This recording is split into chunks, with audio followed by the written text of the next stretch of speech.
In this session, let's learn about process monitor. This process monitor keeps on monitoring the several processes in the Oracle instance. You can think that as a manager to all the processes. Okay, this process monitor is used to perform process recovery whenever a user process fails. Whenever this user process fails, this process monitor cleans up the database buffer cache and frees up the resource that are used by the user process.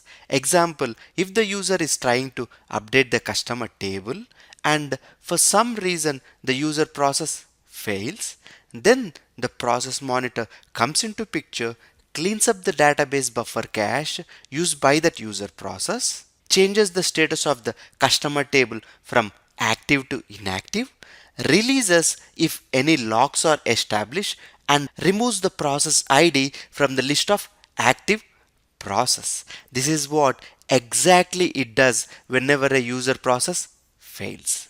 Okay, and the second point is it monitors sessions for idle session timeout. That means if any of the user sessions timeout, it sends an error to the user saying your session is timeout.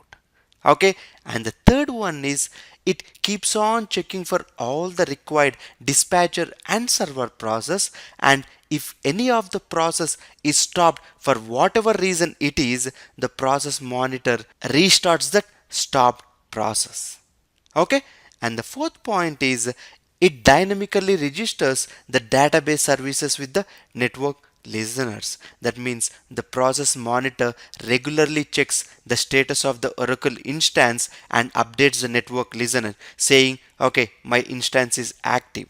My instance is active. If for some reason the instance is inactive or is stopped, immediately the process monitor will update the network listener saying the Oracle instance is down.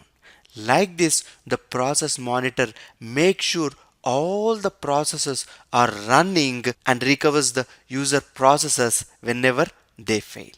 Okay?